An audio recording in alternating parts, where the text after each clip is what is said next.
পশ্চিম মেদিনীপুর জেলার ডেবরা ব্লকের 2 নম্বর ভরতপুর গ্রাম পঞ্চায়েত এলাকায় গ্রাহকদের সঙ্গে প্রায় 15 লক্ষ টাকার প্রতারণা করে গ্রেফতার হলো একটি রাষ্ট্রায়ত্ত ব্যাংকের সিএসপি এজেন্ট। গত 8ই মে শান্তিগোপাল দাস নামে সিএসপি এজেন্টকে গ্রেফতার করে পুলিশ। তার বিরুদ্ধে গ্রাহকদের প্রায় 15 লক্ষ টাকা লুটে নেওয়ার অভিযোগ। গতকাল রাতে ওই সেন্টারে গিয়ে অভিযান চালিয়ে একাধিক নথি সিজ করেছে ডেবরা থানার পুলিশ। গ্রাহকদের দাবি টাকা জমা নিয়ে রসিদ দিত না, ফিক্সড ডিপোজিটের সার্টিফিকেট দিত না। পরে জানা যায় যে টাকা ব্যাংকেই জমা হয়নি। তারা চান তাদের টাকা ফেরানোর ব্যবস্থা করুক প্রশাসন।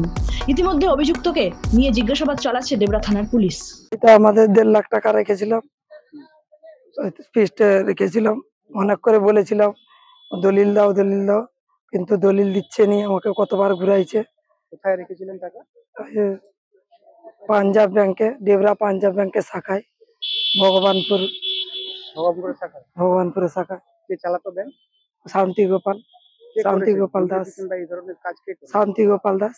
পুলিশকে অ্যারেস্ট করেছে নাকি? পুলিশ অ্যারেস্ট করেছে। আজকে তো দেখলাম এসছিল, পুলিশ নিয়ে এসেছিল। কবে অ্যারেস্ট করেছে? কবে জানি না, আজকেই দেখলাম। আপনারা কি চাইছেন?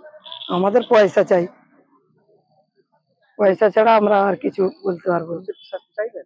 শাস্তি নয়, আমাদের পয়সা চাই। পয়সা যদি পেয়ে যাই আমার আর কিছু। কত পয়সা রেখেছিলেন? 1.5 লাখ টাকা। আপনার নাম? প্রতিমা রানী দাস মন্ডল। কোথাকার ঘটনা এটা? কোন জায়গার ঘটনা? ভগবানপুর। আজকে থানা থেকে পুলিশ এসেছিল এবং সে যে এখানে যে শাখা ব্যাংকের ছিল, পাঞ্জাব ব্যাংকের শাখা ব্যাংক মানে ডেবরার, এখানে যে এই ব্যাংকে বসতো সে অনেকের টাকা আমাদের 6-9 করেছে এবং তুলে নিয়েছে।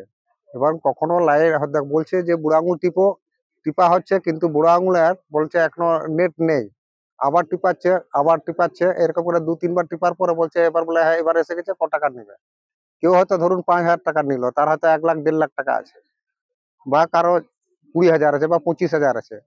সে দেখা গেল সে 5,000 টাকা তুললো এবং 5,000 সোজা দেখে সে 5,000 টাকা সোজা সে তার সই করলো, কিন্তু বাকি যে পরে জানা গেল যে যবারই বুড়া আঙুল টিপেছে তবারই টাকা উঠে গেছে, অথচ সে যে যার টাকা উঠলো সে জানে না।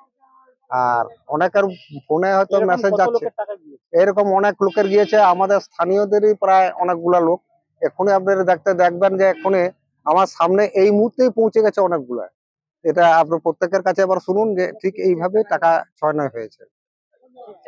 আর অপরাধী ধরা পড়েছে, এখন পুলিশ নিয়ে এসেছিল। শান্তিগোপাল দাস, মানে দেবপুর গ্রাম। ব্যাংকটা পাঞ্জাব ব্যাংকের শাখা, আমাদের ভগবানপুর এটা শাখা আর কি, মানে পাঞ্জাব ব্যাংক। ওই টাকাটা ওইখানে রেখেছিলাম আমরা। ব্যাংকটা চালিত শান্তিগোপাল দাস। হ্যাঁ, সেই করেছে দুর্নীতি। এখন হলেও আমরা কিন্তু এখন হেড পাঞ্জাব ব্যাংকেই দায়ী করব। ওরা যাকে তাকে দায়িত্ব দেয় কেন? যদি এরা চুরি করেছে তার মানে পাঞ্জাব ব্যাংকের ইন্ধন আছে নিশ্চয়ই, নাহলে কি করে চুরি করেছে। এবং পুলিশকেও যখন জানানো হয়েছিল, পুলিশ বলছে যে 1 মাস সময় ছিল। আর এটা ঘটনা ঘটেছে মাস 3 হয়ে গেল আর কি, কাছাকাছি। পুলিশ কবে অ্যারেস্ট করেছে তা জানি না, কিন্তু আজকে নিয়ে এসেছিল পুলিশ, এইটুকুই আমরা দেখলাম। আমরা বিক্ষোভ করতে এলাম, দেখা গেল যে বহু পুলিশ আরো হাজির। একটাই সিঙ্গেল গাড়ি এসেছিল, প্রায় 10-12 জন পুলিশ এসেছিল। তারপরে দেখলাম যে বহু পুলিশ হাজির হয়ে গেছে।